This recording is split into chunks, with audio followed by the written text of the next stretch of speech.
I called the police right when my brother's family broke into my new house with a stolen spare key. Hi, Reddit. I, 27, feel like I've spent most of my life in the shadow of my older brother, Andrew, 30M. He's always been the favorite, you know, the type, smart, social, and could charm his way out of anything. Meanwhile, I've been the irresponsible one, which in my family is just code for the one who has to do all the work and gets none of the credit. Growing up, Andrew always got the best of everything. His birthdays were huge backyard parties with bounce houses and pony rides. Mine? A pizza party in the dining room with a cake from the grocery store bakery. At Christmas, Andrew got the Hot Wheels Mega Track while I got a second-hand knockoff with missing pieces. My parents would just say, "You don't need all that fancy stuff," or "Be grateful for what you have." Andrew's gratitude was never required in the same way. The real divide hit when I got to college. I'd worked my butt off in high school, juggling AP classes and extracurriculars to keep my GPA high. I'd been accepted to a local university and thought I had a solid plan. I'd commute from home to save on dorm costs. Andrew had gone to his dream school, and my parents had covered everything, so I figured they'd help me out too. Wrong. When I brought up my plan to live at home, my mom looked at me like I'd just suggested we move to Mars. "If you're staying here, you'll need to contribute," she said matter-of-factly. Andrew got a full ride from us because he deserved it. You need to learn responsibility. I was 18, about to start college, and they were already talking about me paying rent. Contribute turned out to be $400 a month for rent and utilities, plus my groceries. That doesn't sound like much until you're a broke college freshman working part-time at a bookstore for $9 an hour. I tried to argue, reminded them how they'd covered everything for Andrew, how he never had to worry about money in school. Mom just shrugged. "We gave Andrew what he needed," she said. "You're different. You're independent. You'll figure it out." So I did. I picked up as many hours as I could at the bookstore, sometimes skipping meals to make ends meet. I'd walk past the campus coffee shop every morning, seeing the students who could afford lattes and pastries while I was brown bagging PB&J sandwiches and drinking the free coffee from the bookstore break room. I never bought a single textbook at full price. Everything was second-hand or borrowed from the library. Every month, I handed over that $400 to my parents while Andrew was off at his out-of-state school, living in a shiny new dorm that my parents had paid for. He called me once to complain about how his dorm's AC wasn't cold enough, and I just about lost it. I didn't even have AC in my car because I couldn't afford to fix it. My parents still sent Andrew spending money every month. I overheard Mom once on the phone saying, "We don't want him to struggle. College is hard enough." I stood there in the kitchen, holding my $1 ramen noodles, wondering why none of that compassion ever extended to me. To make things worse, my parents constantly praised Andrew for his achievements. He got a 3.2 GPA in his communications program, and they threw him a huge graduation party with a catered buffet and a DJ. When I graduated with a 3.9 and a degree in computer science, we had a quiet dinner at home. Mom made lasagna and said, "Well, we don't want to make a fuss." Looking back, I think what hurt the most wasn't the lack of financial help, it was the clear message that I didn't matter as much. Andrew was always framed as the star, the one with potential, while I was just there. Even when I succeeded, it was brushed off. "Kate's smart, she doesn't need help," they'd say. It was like being capable was a curse. After college, I moved out as soon as I could. I found a tiny apartment near my first job and started building my life on my own terms. It wasn't easy, but it felt good to finally be free from their expectations. I worked hard, lived frugally, and started saving. Meanwhile, Andrew married Jessica, 32F, who my parents adore despite the fact that she's always between jobs. They have 3 kids now, Sophia, 5F, Lucas, 4M, and baby Noah, 2M, and my parents are constantly bailing them out. When their car broke down last year, my parents gave them money for a new one. When Andrew complained about how stressful it was to keep up with 3 kids, Mom and Dad offered to babysit every weekend. I wish I could say it doesn't bother me anymore, but it does. No matter how much I achieve on my own, it feels like I'll always be second place to Andrew. That's why I don't tell my family much about my life anymore. I know they wouldn't care, not really. So I've been keeping this pretty low-key, but I recently decided it was time to start looking for a house. I've been renting this tiny apartment for years, paying way too much for what's basically a glorified shoebox, and I've been saving for what feels like forever. I finally hit the point where I was like, you know what? I deserve this. Now, here's the thing. I didn't tell my family. Not because it's some huge secret, but because with them, nothing can just be about me. Everything turns into a group project. If I mentioned it, I knew they'd start making it about Andrew and his kids, and how whatever I get should somehow benefit them. So I figured it was easier to just keep my mouth shut until it was all said and done. Apparently, that was too optimistic. I don't know how this happened, but a woman I work with, let's call her Lisa, managed to let it slip. Lisa's one of those people who's always in everyone's business, and I guess she casually mentioned to someone that I was house hunting. That someone just happened to be Andrew's neighbor, and from there, The news traveled like wildfire. The joys of small town Texas. A few days later, my mom called me. "Kate," she said, all overly cheerful, "why didn't you tell us you're looking for a house?" I should have known better, but I played dumb. "Oh, I'm just browsing around right now, nothing serious." "Well, Andrew and I have been talking, and we have some great ideas for you. You're going to need something big enough for everyone, you know? At least 4 bedrooms for the kids, of course." "What kids?" "I don't have kids." She kept going like this was the most normal thing in the world. "You'll need space for Andrew's family when they visit, and for us too." "Oh, and it'd be great if it was close to Andrew's place." I don't know why I was surprised. Somehow, she'd already turned my potential house into the solution for their problems. I mumbled something noncommittal and got off the phone as fast as I could, hoping it was a one-time thing. But oh dear, it wasn't. From that day on, my mom and Andrew started flooding me with house listings. I'm not exaggerating when I say it was like a part-time job for them. Every day, I'd get at least a dozen links to these ridiculous houses, huge places with 4 or 5 bedrooms, pools, 3-car garages, the works. It was like they thought I was shopping for a reality show mansion. One day Mom texted, "Did you see that one on Maple Street? It's a huge one, just perfect." Another time, Andrew sent me a link to a 6-bedroom house with a note that said, "This would be so suitable for us. We could finally have space to spread out." Us? I stared at the message for a good minute, wondering how my buying a house had somehow become a group effort. The worst part was, they weren't even trying to pretend it was about me. Every single house they suggested was geared toward Andrew's family. "This one has a finished basement Jessica could turn into her workspace. The kids would love the pool in this one. Look, Kate, there's even a guest room for Mom and Dad when they visit." It was exhausting. At first, I tried to gently steer them away, reminding them that I was looking for something small, just for myself. But that only made things worse. That's when I decided to stop replying. I muted the group chat and ignored their texts. I figured they'd eventually get the hint and move on. Meanwhile, I kept looking for houses on my own. I'd spend my evenings scrolling through Zillow and my weekends checking out open houses. I didn't tell anyone where I was going, and I made sure to avoid anything remotely close to Andrew's neighborhood. The last thing I wanted was to run into someone who might blab to my mom. After weeks of searching, I finally found the one, a small 2-bedroom cottage just outside the city. It had everything I wanted, a cozy little porch, a sunny kitchen, and a backyard big enough for a garden. It wasn't fancy, but it felt like home the second I walked through the door. I knew it was mine. I put in an offer, and a few nerve-wracking days later, it was accepted. I can't even describe how good it felt. For once in my life, I was doing something entirely for myself, without anyone else's input. Of course, I didn't tell my family. I figured I'd let them keep sending their helpfully suggestions while I quietly moved forward. But then my mom called me out of nowhere and said, "We're having dinner next weekend. You're coming, right?" I almost said no, but then I thought, you know what? Let's just get this over with. So I'm going to this dinner, and I already know what it's going to be like. They'll probably have a whole PowerPoint presentation ready. Here's the fun part. I'm planning to drop the bomb that I already bought a house. I'm not going to sugarcoat it either. I can already hear the dramatic gasps and complaints. Thanks for sticking around. I'll update you after the dinner. Update 1. First off, I want to thank everyone for your comments and advice on my last post. I promised I'd update you after the dinner, so here we go. Buckle up because it was a lot. So I show up at my parents' house last Saturday at exactly 6 p.m., trying to mentally prepare for whatever nonsense they were going to throw at me. The second I walked in, it was already chaos. The kids were running around screaming, Jessica was parked on the couch watching TV, and my mom was bustling around the kitchen. She glanced over and said, "Oh good, you're on time for once. Off to a great start, right?" We sat down for dinner and at first, it was the usual small talk. Dad complained about gas prices, Jessica ranted about something at work, and Andrew was whining about how hard it is to manage 3 kids. "Noah keeps waking up in the middle of the night," he said, shoveling mashed potatoes onto his plate. "We're just so cramped. I feel like I'm losing my mind." I knew where this was going but played along, nodding sympathetically while I focused on my lasagna. Then my mom cleared her throat in that way she does when she's about to make an announcement.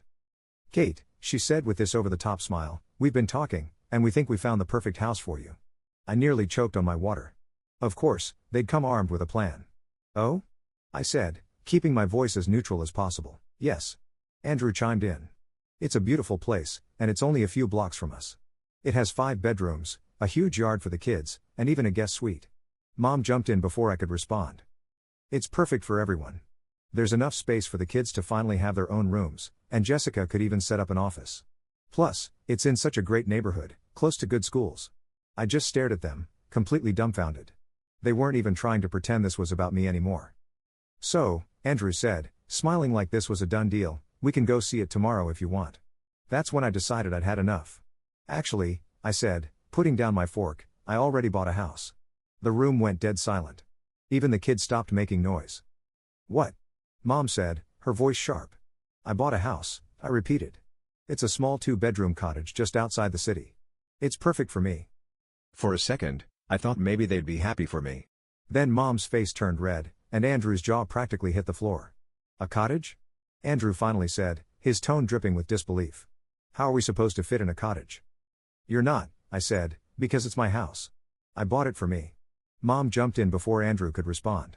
Kate, how could you make such a big decision without consulting us? We've been working so hard to find the perfect place for you. No, I said, trying to keep my cool. You've been working hard to find the perfect place for Andrew and his family. I didn't need your help. I knew what I wanted, and I bought it. Andrew's voice got all high-pitched like he was about to cry.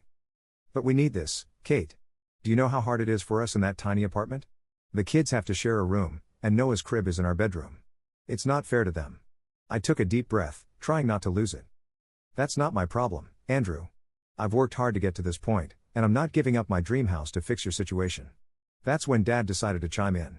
He slammed his hand on the table and said, You're being selfish, Kate. Family is supposed to help each other. What's wrong with you? I stood up, my heart pounding. I'm not selfish. I'm finally standing up for myself, and if that makes me the bad guy in your eyes, so be it. The room exploded into chaos. Andrew was crying, Mom was yelling about how she raised me better, and Dad was ranting about how disappointed he was.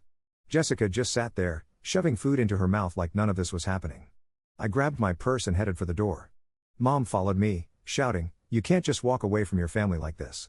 I turned back and said, Watch me. Then I got in my car and drove home, shaking with a mix of anger and relief. Now, things have escalated in ways I never expected. My mom and Andrew have both gone on full social media attack mode. Andrew posted photos of his kids squeezed together on their bunk bed with captions like all they want is a little space to grow, but I guess some people think family isn't worth helping anymore. The comments are full of people who don't know the whole story, saying things like how could anyone be so heartless? To make matters worse, someone, probably Lisa, saw these posts and now half my office is whispering about how I abandoned my family. I'm trying to keep my head high and focus on work, but it's getting harder every day. I'm bracing myself for whatever comes next, but I know I made the right decision. This house is mine, and I'm not backing down. I'll update again if anything major happens. Thanks again for all the support. You have no idea how much it's helped. Update 2. Hi again, Reddit. I've been reading through your comments and wow, y'all really didn't hold back. A lot of you said you couldn't believe how entitled my family sounds, and trust me, I feel the same way. Others mentioned how they've dealt with similar situations, and honestly, it's comforting to know I'm not the only one going through this kind of thing. Well, things have taken an unexpected turn. My mom showed up at my apartment unannounced yesterday. She was standing there with an apple pie, not even my favorite, and the fakest smile I've ever seen. Hi Kate. I thought I'd stop by and see how you're doing, she said, like she hadn't been part of the social media mob attacking me for weeks. Against my better judgment, I let her in. She set the pie on the counter and looked around my place like she was taking inventory. I wanted to apologize. She started, her voice dripping with artificial sweetness. Things got a little heated, and I realize now that we were wrong to push you like that. You've worked hard for this house, and I should have respected your decisions. Something about her tone didn't sit right with me. Then she launched into this whole speech about how proud she was of me and how the stress of Andrew's situation had made everyone act out. But that's no excuse, she said, giving me the sad, almost pleading look. I was thinking maybe we could have a fresh start. I'd love to come over again sometime, maybe bring Andrew and the kids. It'd be nice for everyone to see your new place. And there it was, the real reason for her visit. After she left, I couldn't shake the feeling that something was off. Later that night, I realized what had been bothering me. She'd spent an unusual amount of time looking at my locks and asking questions about my moving timeline. My suspicions were confirmed when I got home from work today and found my spare key missing. The one I'd stupidly left on the kitchen counter during my mom's visit. Just as I was processing this, my phone buzzed. It was a text from my next-door neighbor. Hey, saw some people trying to peek in your windows last night. Looked like a couple with kids. Everything okay? I immediately called a locksmith to change all the locks. I'm also installing security cameras first thing tomorrow morning. I can't believe they'd stoop this low, but at the same time, I'm not really surprised. I've stopped answering calls or texts from anyone in my family. Mom's apology was clearly just a reconnaissance mission, and I'm done giving them the benefit of the doubt. The scary part is I don't think they're going to stop. Dad left a voicemail saying, This isn't over, Kate. Family has to stick together whether you like it or not. It sounds more like a threat than concern at this point. I'm documenting everything now. Every text, every voicemail, every suspicious incident. My gut tells me I'm going to need this record soon. We'll update if anything else happens. Thanks for all your support, Reddit. It really helps to have people validate that I'm not crazy for wanting basic boundaries. Update 3. Hey, Reddit. I never thought I'd be making this update, but here we are. What happened today has left me completely shaken, and I'm still trying to process it all. I went out to run some errands this morning, just basic stuff like grocery shopping and picking up a package from the post office. When I got home around noon, I noticed something odd. Andrew's SUV was parked right in front of my house. My heart immediately sank. I walked up to the door, fumbling with my keys, and that's when I heard voices inside. Andrew, Jessica, and the kids were in my house. The scene inside was pure chaos. Sophia and Lucas were sprawled out on my couch, surrounded by snacks and toys. Noah was toddling around my living room, chewing on one of my throw pillows. Jessica was in the kitchen raiding my fridge, and Andrew was in the sunroom rearranging my furniture like he was on some HGTV show. What the hell is going on? I managed to say, my voice shaking with a mix of anger and disbelief. Andrew looked up, completely unfazed. Oh hey, Kate, we figured it'd be easier to just move in while you were out. I stared at him, trying to process what he just said. Move in? Mom gave us the key, he said, gesturing toward the kitchen counter. We really needed the space, and your house is perfect for us. It could have been bigger if you'd listened to us, but we'll make it work. Jessica can finally have an office. Instead of arguing, I pulled out my phone and started dialing 911. Seriously? Andrew said, his voice dripping with disbelief. You're calling the cops on your own family? Watch me. When the police arrived, Andrew and Jessica tried to argue that we were family, and therefore this wasn't really breaking and entering. The officers weren't having it. They told them they were trespassing and needed to leave immediately. Andrew started crying, saying he didn't know it was the big deal, and Jessica muttered something about me being selfish as they packed up their stuff, including the snacks they'd raided from my pantry. After they left, one of the officers pulled me aside and asked if I wanted to press charges. I thought about it for a moment but decided against it, as long as they stayed away from my property. The officer nodded and said they'd file a report in case anything else happened. I've already called a locksmith to change the locks again, and I'm having a security system installed tomorrow. I've also contacted a lawyer and had them draft a formal cease and desist letter to send to my parents, Andrew, and Jessica. The letter outlines everything they've done and makes it clear that if they continue to harass me, I won't hesitate to take legal action. I still can't wrap my head around the fact that my own brother thought this was okay. And my mom giving them the key? I don't even have words for that. I'll update if anything else happens, but hopefully, this is the last straw. I'm done giving them chances. Sometimes blood isn't thicker than water, especially when that blood is toxic. Update 4. I want to start by thanking everyone who's followed this wild journey. After all your comments and support, I feel like I owe you a final update on the situation. And yes, I mean final because I've officially cut all ties with my family. First came the guilt-tripping phone calls. Every single relative I have, including ones I haven't spoken to in years, started calling me. My aunt, who barely acknowledged my existence growing up, left a voicemail saying, "How can you do this to your brother? Family has to stick together." Then my parents started a smear campaign in our local community. Mom posted pictures of my house on Facebook. How she got them, I have no idea, with captions like, "It's so sad when someone forgets where they came from, family sacrifices so much for you, and this is how they repay you." The comments section was filled with people who don't know the whole story, calling me ungrateful and selfish. Last week, Andrew took it to a whole new level. He showed up at my workplace during lunch hour with all 3 kids. I was in a meeting when our receptionist called to say my brother was in the lobby, crying and causing a scene. By the time I got there, half my coworkers were watching as Andrew dramatically explained how I was leaving his children homeless. I pulled him aside and firmly told him to leave. He responded by letting the kids run wild through the office while he shouted about how I had plenty of space but was too selfish to share. Security had to escort them out, and I had to have an incredibly awkward conversation with my manager about keeping my personal issues out of the workplace. The final straw came yesterday. My parents arranged an intervention at their house. They told my grandmother I was having a mental breakdown and needed family support. When I declined to attend, they tried to have a local pastor come to my house to counsel me about my family obligations. After consulting with my lawyer, I've taken serious legal action. I filed for a restraining order against Andrew and Jessica, documenting all their harassment and the break-in incident. My lawyer also sent formal cease and desist letters to my parents regarding their social media posts and harassment. I've installed a comprehensive security system with cameras and motion sensors, and I've changed my phone number and email address, only sharing them with trusted friends and my workplace. All my social media accounts are now set to strict privacy settings, blocking not just my family but also their friends and anyone who might feed them information. The most surreal part? Through all of this, they still genuinely seem to believe they're in the right. My mom sent one final email before I blocked her, saying I was breaking her heart and that she'd raised me better than this. She still doesn't understand that this isn't about being mean or selfish. It's about having basic boundaries and self-respect. But you know what? For the first time in my life, I feel truly free. My house is exactly how I want it. I've started planting a garden in my backyard, something I've always wanted to do but never had the space for. I'm making friends with my neighbors, the ones who aren't reporting back to my family, that is. I even adopted a cat, who's currently sleeping in my sunny window. She doesn't have to share her space with anyone she doesn't want to either. Last weekend, I hosted a small housewarming party with my work friends. We had wine and cheese on my cozy little porch, and not once did anyone suggest I needed more space or question my life choices. It was just normal. Happy. Peaceful. I know some people might read this and think I'm heartless for cutting off my family.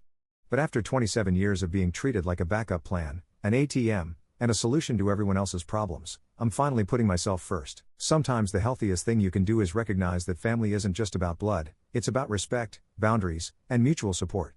The house that caused all this drama? It's becoming my sanctuary.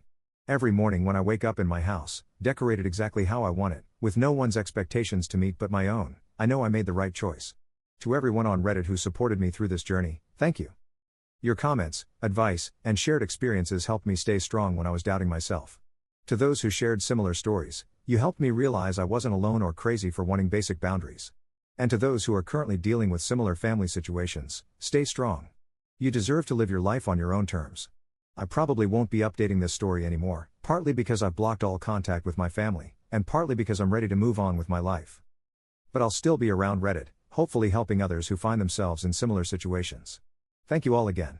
Your support meant more than you'll ever know.